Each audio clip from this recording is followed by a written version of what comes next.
basically I record a session of sleep thinking. And now the difficulty about doing this is that as I hit record, it takes my mind away from the relaxation, and I start, it scares the sleep away. So I have to hit record, then relax and wait for the impressions to come back again, and stay awake enough so I could talk about them, describe them as I am having them. So that's the difficult part. Now the second difficulty about doing it like this, you will notice this in the video, is that because I'm trying to stay asleep but be awake enough to talk, you'll hear me mumble. So the way that I talk will be mumbling a lot.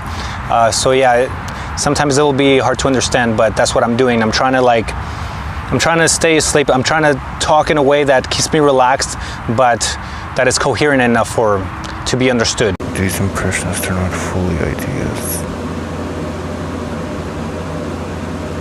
It's just kind of like a simulation.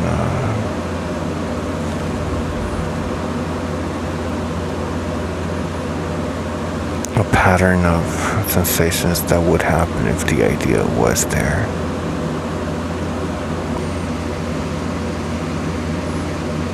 I can feel my heartbeat pulsating in my head. I can feel a few impressions of the memories that I've had throughout the day.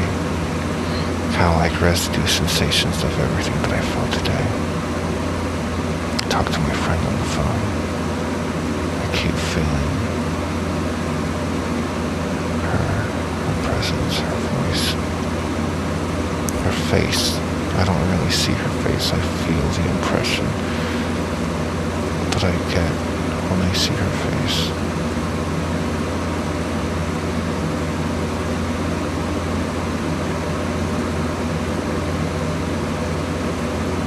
There's random impressions of voices and ideas leaving when you leave a presence. But these are just random voices. They're not associated with anything. They're just feelings that float around in my head. I think my perception is becoming more subtle.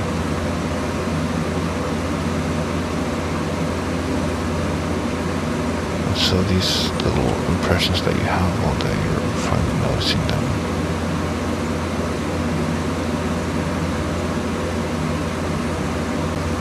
There's teddy bears in the doorway, and then there's Celtic music and a unicorn from a book that I just read.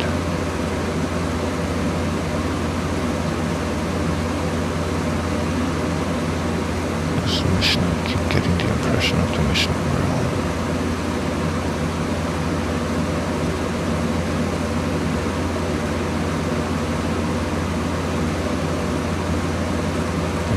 Impressions of leaves in the jungle, and of a woman.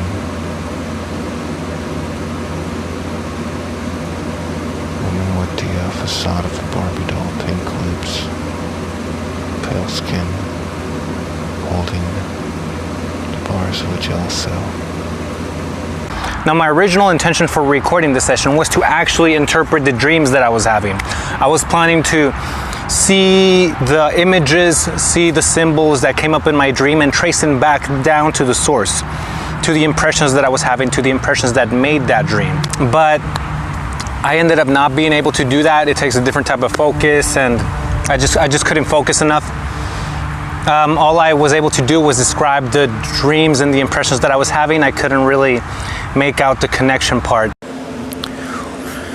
Now you gotta realize that these sensations that I'm feeling, these impressions that I'm getting, they are things that happen all the time but we usually ignore throughout the day. They are like the little sensations that swim around inside your head. Kind of like the little spots of light behind your eyelids that you see only when you close your eyes in the dark and really focusing on them. These little impressions are kind of like those. You know, when you sleep,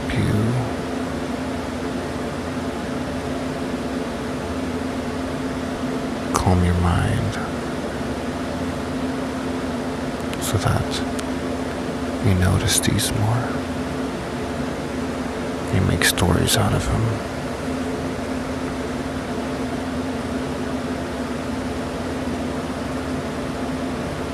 I'm having an impression of mainly voices. Someone said, well, it's not a really specific word, but an impression of a message, something like, yeah, the voice of a woman, family,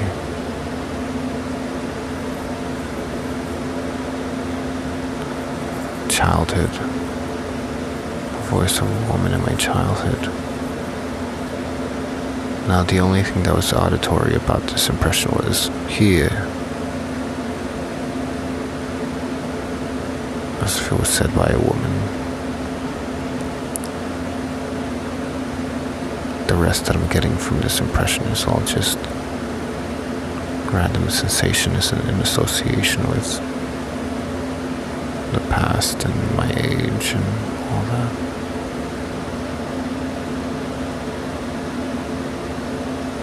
I see people dancing to disco music. A duck specifically, just one duck with sunglasses. A bird of some sort with sunglasses kicking his leg to the beat of disco music.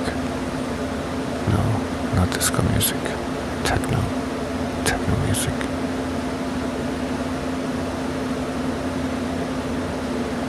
There's somebody else that I can't see in the picture, but I could feel it.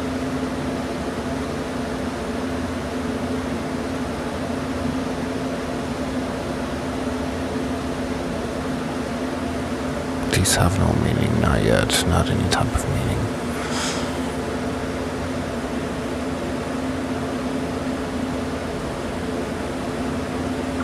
A lot of the times the dream and the sleepiness catch me off guard because there's nothing really new happening. It's not like something happens and then I know that I'm falling asleep. No.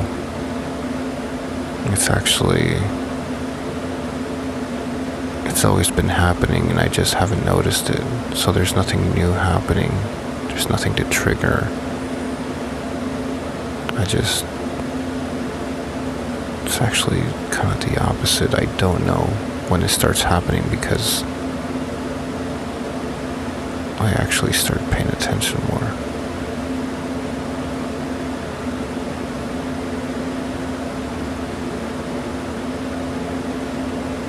Cartels in Mexico.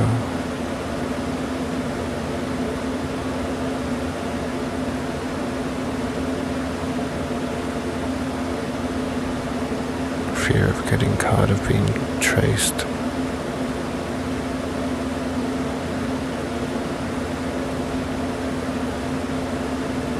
Something that's always been there. You don't notice it. I think because I said that, then I started thinking of cartels and being traced down. Because I was talking about things that happen but you don't notice the change, because there is no change, because it's always been there. This is probably the only point in my dreaming in this session that I actually interpret something, that I actually interpret a dream that I had and I trace it back to its original source. So I start dreaming about cartels, or I start having images of cartels and people and killing and stuff like that. And I trace it back to my mentioning, to the idea that I was having, that there are things around that you don't notice that have always been there, but you don't notice because they're hidden, or because it's not that they're new, but they've always been there.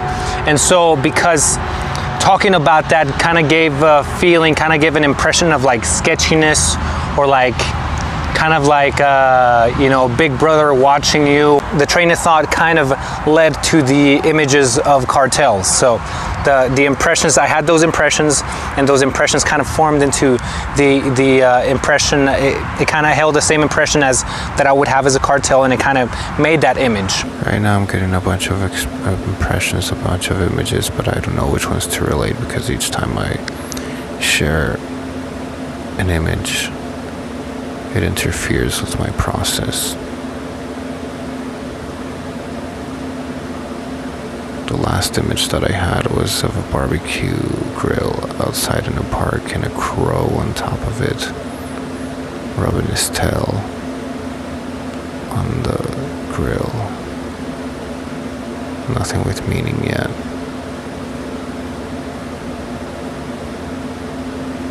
Sometimes these dreams do end up having meaning.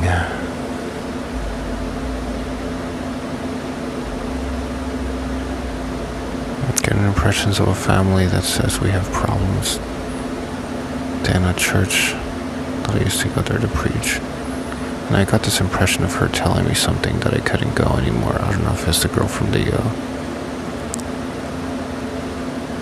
said the same girl in the Midwest woods saying we have problems, or if it's the girl from the church saying, I forgot what she said. These things are hard to remember sometimes.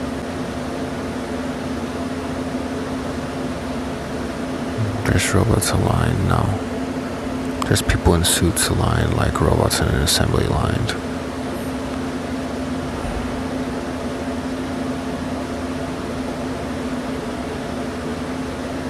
There is this undoing and believing one thing. I forgot exactly what.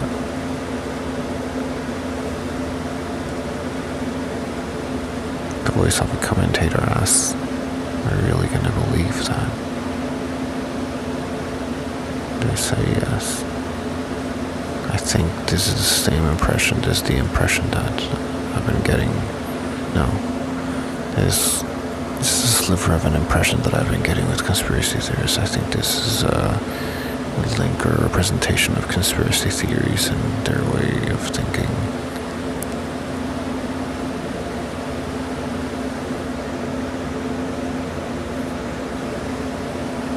So this dream, this little image, is his interpretation is, I've been seeing too many, I've been critiquing too much on conspiracy theorists.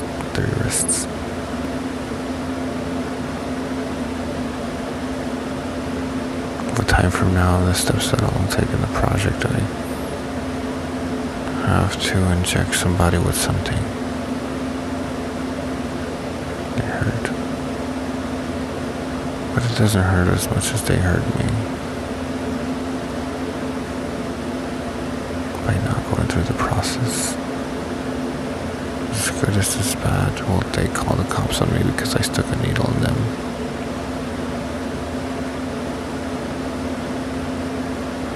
That's why I've spent so many hours preparing. I forgot, but I just had a false memory there. I had a false memory of it explaining this thing that I just did that I don't even remember what I said 5 seconds ago.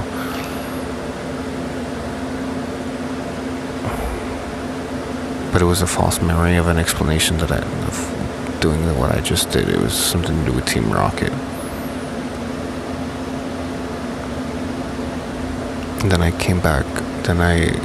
So I'm wavering right now between sleepiness and wakefulness, so I could talk. So I could dream and talk. And as I came back, I realized that the memory that I had was a false one. And when I realized that, I decided to talk about it. Thoughts that only make sense when you're dreaming. The reason why this, there's a couple of reasons that I could explain why this happens.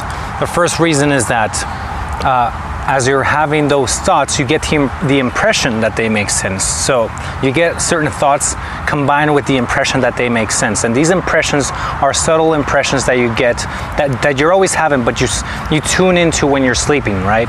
So when you start waking up, you tune out of them. You start tuning out of the impression that it makes sense, and you're left with these empty thoughts. These thoughts that don't really have any weight, not by themselves. The weight that they had was actually the subtle impression, the subtle sensation that you were tuning into. So once you tune out of it, you no longer have the impression that they make sense. So they're just empty. Second, the second way that this could be explained, or that this phenomena could be explained, is that, like I said before, these are not complete thoughts, these are just impressions, these are half thoughts, right? So when you tune into them, like, it's kind of like your mind, your brain completes the impression that it had with some image, or with some or with some idea, or with some sound. But once you pull out of that,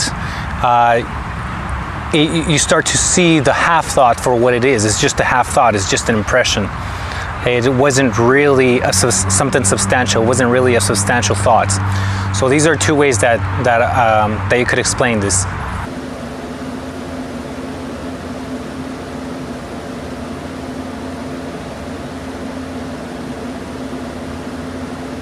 I just had an impression of a friend that does the same thing that I did. I forgot why. Wasn't really clear. Sometimes I get these thoughts that only make sense while I'm in that state of mind, but then when I get out of them, because these are half thoughts, these are half wholes.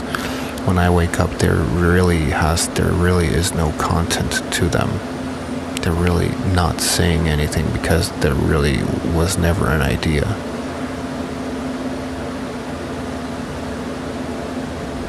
So that's why it's confusing to talk about these things.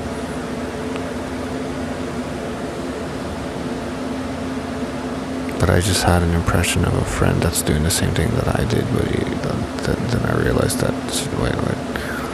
that she doesn't do the same thing that I do in trying to interpret dreams and falling asleep and staying awake. But I think she was going to give me advice on it.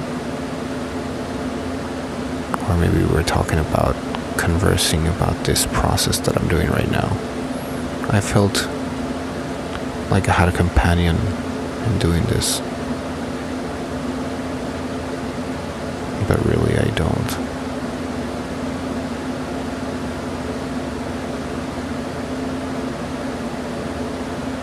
Or does it matter?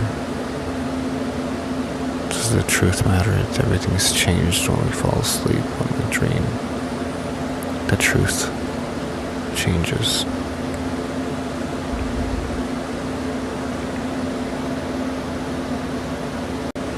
I get an impression of hell, something that's going on. No, I don't really care about the consequences, because they're really not that important, but the people that I'm hurting under that hole, there are a lot, and they may be suffering for the little mistakes that I do, for the little mistakes that I take for granted. There are people in the world, there are people under a hole that are suffering like hell because of it. And I don't really care, because I'm not really going through what they're going through, so I can freely detach myself from that situation. But then I felt, I don't know if this is a mirror world process or if it's, but I felt like it was equivalent. Like the pain, like ignoring the pain is equivalent. Because someday, if I was in their situation, if I was in hell, in a hole, in a hell, in a fiery hole somewhere, and what I would do would depend on the actions that of what somebody outside were doing, and they would take me for granted, even though I'm not suffering it right now when I'm outside of the hole. It really is a devastating situation, even if I don't feel it, because someday I'm going to be in that hole, or maybe now I am already in that hole in the form of another person, and I'm just letting them burn. But really, I'm not responsible.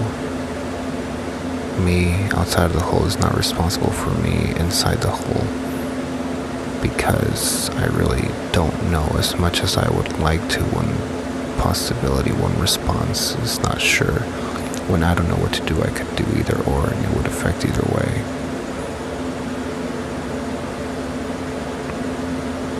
It's a sad situation for the person inside the hole, for the me inside the hole. Someday I'll be inside the hole and I won't be able to do anything about it. And I just gotta accept the fact that the person outside the hole does not have either the knowledge or even the motivation to try and get me out of here. They can take their sweet time. And they won't ever experience what I have to experience. It's an imbalanced situation. It's an imbalanced reality.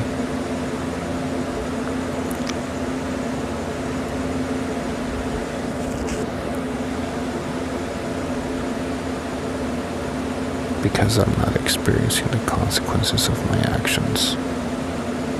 But I do experience them in another facet, in another time, for example,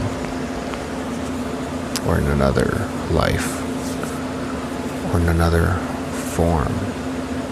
That's not me. That is not my identity.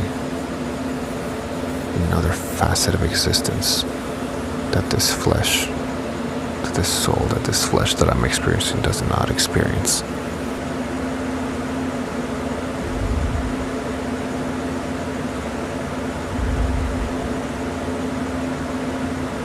Okay, that'll be it for now. I'll put this microphone away. If I get more insight, if I get interesting insight, I'll just have to remember it or whatever, or maybe do this another time. But those are the basics of dream interpretation. These things, these sensations are just random impressions that you get, and they all mix together and to create a story. These impressions are not induced by anything necessarily. That could just be as random, or maybe they're induced by the pattern of experiences you've had throughout the day, or maybe something inside of you that experienced another facet of what you consciously experience, but kind of like the wave, or like the impression, the vibe, or the energy, the type of energy that you're experiencing came in through a back door. You weren't recognizing it consciously, but you can feel it. You can feel it, and you ignored it and you took it for granted, but it lingers and it stays here. It stays here, and you experience it lingering while you're falling asleep. The original purpose of this session, of this video, was to do dream interpretation, to actually have a dream and to trace it back to its source. I didn't really do that a lot. I couldn't get deep enough to start having dreams. I just focused on the it seems I just focused on the impressions that I was having. I was having more impressions than I was having dreams. And so I focused more on the impressions and describing those impressions. And also what I did get to do was describe how I interpret dreams, how I approach dream interpretation. So that'll be it for now. But now that you know the process, maybe in a later session, or maybe you yourself can even try it, I can have some actual dreams and I could try tracing them back down to their source. So I could do some actual dream interpretation.